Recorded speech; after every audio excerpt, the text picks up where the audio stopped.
శ్రీరామ రామ రామేతి రమే రామే మనోరమే సహస్రనామ తత్తుల్యం రామనామ వరాననే.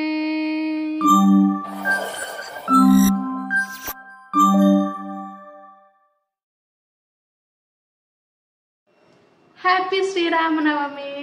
మన ఛానల్ సబ్స్క్రైబర్స్ అందరికీ కూడా హ్యాపీ శ్రీరామనవమి.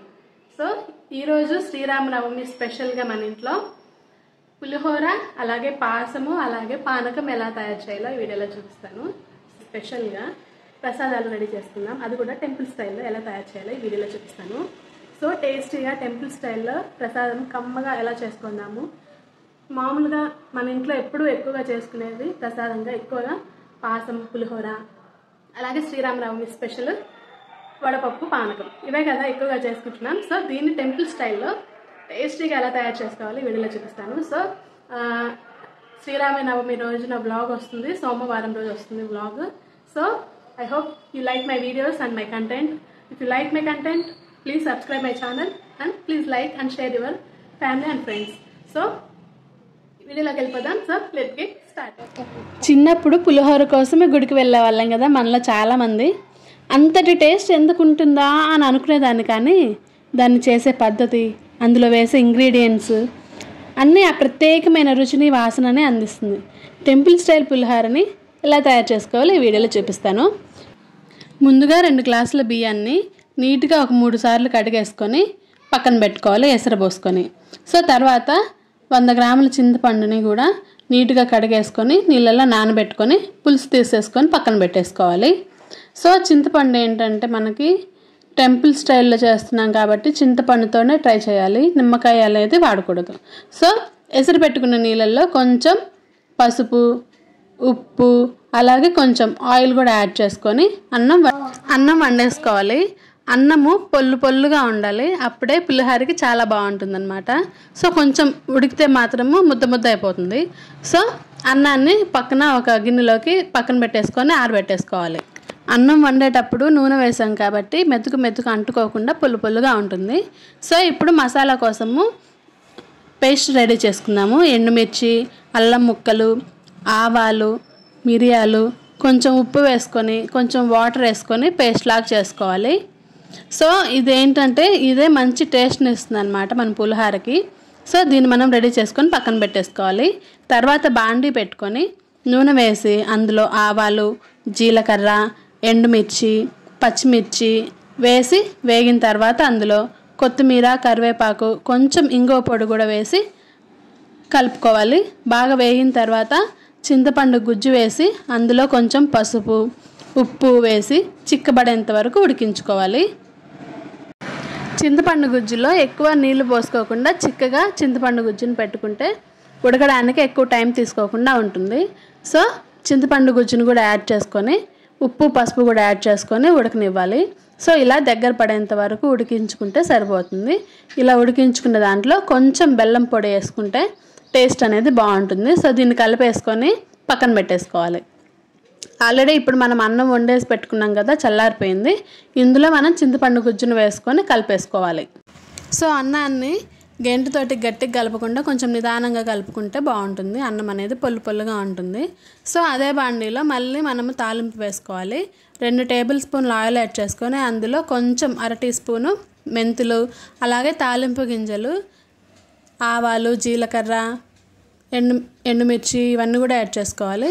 అలాగే దీంట్లో కొంచెం పల్లీలు యాడ్ చేసుకొని ముందుగా మనం మిక్సీ చేసి పెట్టుకున్న మసాలా పౌడరు మనం పట్టు పెట్టుకున్నాం కదా, దాన్ని కూడా వేసి వేగేంత వరకు ఉంచుకొని దీన్ని పక్కన పెట్టేసుకోవాలి. సో దీంట్లో కొంచెం కొత్తిమీర ఉంటే కరివేపాకు కూడా యాడ్ చేసుకోవచ్చు. సో దీన్ని మళ్ళీ మనము ఈ పోపు కరెక్ట్గా వేసుకుంటే టేస్ట్ అనేది చాలా బాగుంటుంది. సో దీన్ని కూడా అన్నంలో కలిపేసుకోవడమే. ఇంత టేస్టీగా పులిహోర వాసన గుమాలించి కొట్టిందనమాట ఈ వంట అయిపోయిన తర్వాత. అంత వాసన వచ్చింది, అలాగే టేస్ట్ కూడా చాలా బాగుంది. మీరు కూడా ఈ పండగకి పులిహోరని ఇలా టెంపుల్ స్టైల్లో ట్రై చేయండి. సో పులిహోరకి రెండోసారి తాలింపు వేసుకున్నాం కదా, తర్వాత ఒక అరగంట పాటు అట్లా పక్కన పెట్టేసుకొని ఆ తర్వాత సర్వ్ చేసుకోండి. చాలా టేస్టీగా ఉంది. So next pongal. అందరూ పొంగల్ అంటారు కదా, కానీ దీన్ని మా సైడ్ పాసం అంటాం. ప్రతి పండక్కి స్వీట్ ఎక్కువగా పాసం వండుకుంటాం అనమాట. సో ముందుగా ఒక గ్లాస్ రైస్ని కడిగి ఒక అరగంట పాటు నానబెట్టేసుకోవాలి. ఒక గ్లాస్కి 4 లేదా ఒక 5 గ్లాసులు వాటర్ యాడ్ చేసుకోవాలి. అన్నం మెత్తగా ఉడికించుకోవడానికి సరిపడా వేసుకుంటే సరిపోతుంది. సో అన్నం ఉడుకుతుంది కదా, అన్నం మెత్తగా ఉడుక్కోవాలి. తర్వాత పక్కన బాండీలో అన్నం ఉడికేలోపు మనం డ్రై ఫ్రూట్స్ అన్నీ ఫ్రై చేసుకుందాము. జీడిపప్పు, బాదం పప్పు, కొంచెం యాలుక్కాయ, అలాగే కొంచెం కొబ్బరి తురుము కూడా యాడ్ చేసుకొని ఎర్రగా వేగేంత వరకు వేయించుకొని పక్కన పెట్టేసుకోవాలి. సో మనం కరెక్ట్గా ఫ్రై చేసుకుంటే టేస్ట్ అనేది చాలా బాగుంటుంది. సిమ్లో పెట్టుకొని చేసుకుంటే బాగుంటుంది అన్నమాట. అప్పుడే ఏంటంటే ఫ్లేవర్స్ అన్నీ కూడా ఆ ఘీలోకి వచ్చేసి ఫ్లేవర్ అనేది ఎన్హాన్స్ అవుతుంది. సో ఇలా ఫ్రై చేసుకొని పక్కన పెట్టేసుకోవాలి. సో ఈలోపు అన్నం మెత్తగా ఉడికిపోయింది. అన్నం మెత్తగా ఉడికితే ఏంటంటే ఇంక తర్వాత మనం బెల్లం వేసినప్పుడు గింజ ఉండకుండా ఉంటుందన్నమాట. సో మనం ఒక గ్లాస్ బియ్యానికి ఒక గ్లాస్ పాలు పోస్తే టేస్ట్ అనేది చాలా బాగుంటుంది. సో బియ్యంలో పాలల్లో ఉడికించుకుంటే ఆ టేస్టే వేరనమాట. సో ఇలా ఒక 2 నిమిషాలు పాలల్లో ఉడికించుకున్న తర్వాత ఇందులోనే మనము ఒక గ్లాసు బెల్లం పౌడర్ కూడా యాడ్ చేసుకోవాలి. సో బెల్లం పొడి ఏంటంటే మనం ఆర్గానిక్ బెల్లం వేసుకుంటే కొంచెం జాగ్రత్తగా వేసుకోవాలి, ఎందుకంటే అందులో కొంచెం సున్నం ఉంటుంది కాబట్టి పాలు విరిగిపోయే ఛాన్స్ ఉంటుంది. సో అప్పుడు ముందు బెల్లం వేసుకోవాలి, తర్వాత మిల్క్ యాడ్ చేసుకోవాలన్నమాట. సో ఇప్పుడు మామూలు బెల్లమే యాడ్ చేస్తున్నాను నేను. సో ఇదంతా కూడా కలిపేసుకోవాలి. కరిగిపోయిన తర్వాత ఇందులో కొంచెం మనము యాలకుల పొడి, కొంచెం ఒక ఉప్పు, అలాగే కొంచెం యాలక్కాయ పొడి వేసుకున్న తర్వాత కొంచెం చిటికెడు మనం ఏంటంటే పచ్చకర్పూరం యాడ్ చేసుకోవాలి. ఈ పచ్చకర్పూరం యాడ్ చేయడమే అసలు ట్విస్ట్ అనమాట. ఏంటంటే టెంపుల్ స్టైల్లో ఆ స్మెల్ అసలు అదిరిపోతుందన్నమాట. సో ఇలా పచ్చకర్పూరం కూడా యాడ్ చేసుకోవాలి. వెంకటేశ్వర స్వామికి మనము పచ్చకర్పూరం ఉంటే తెలుసు కదా, తినేది ఇది. సో దీన్ని యాడ్ చేసుకొని కలిపేసుకోవాలి. అలాగే మనం ఇందులో ముందుగా మనం ఫ్రై చేసి పెట్టుకున్న డ్రై ఫ్రూట్స్ కూడా యాడ్ చేసుకోవాలి. ఈ రెండింటిని కూడా ఒక 2 నిమిషాలు ఉడికించుకుంటే స్వామివారికి ఎంతో ఇష్టమైన పాసం రెడీ. తింటుంటే కమ్మగా మంచి వాసనతో ఎంతో రుచికరమైన పాసం. మీరు కూడా ఒకసారి తప్పకుండా ట్రై చేయండి. భగవంతుడికే కాదు ఎవరికి పెట్టినా కానీ ఆహా అని అనిపించాల్సిందే, అంత టేస్ట్గా ఉంటుంది.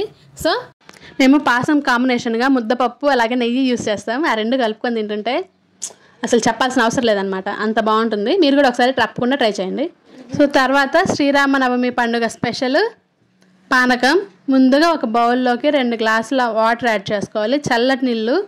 అందులో కొంచెం ముందుగా రెడీ చేసి పెట్టుకున్న మిరియాల పొడి, కొంచెం యాలకుల పొడి, కొంచెం చిటికెడు అట్లా ఉప్పు, అలాగే బెల్లం పొడి. మీకు ఇష్టమైతే ఇందులో కొంచెము సొంటి పొడి కూడా యాడ్ చేసుకోవచ్చు.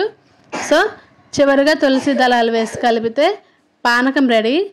శ్రీరామనవమికి ఈ టెంపుల్ స్టైల్ ప్రసాదంని మీ ఇంట్లో కూడా ట్రై చేసి ఎలా ఉందో కమెంట్ చేయడం మాత్రం అస్సలు మర్చిపోవద్దు.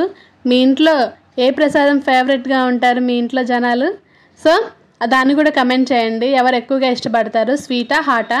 సో ఈ రెండింటిని మీరు ట్రై చేయండి. ట్రై చేసి ఎలా ఉందో ఖచ్చితంగా చెప్పడం మాత్రం మర్చిపోవద్దు. Thanks for watching. See in the next video. Bye bye.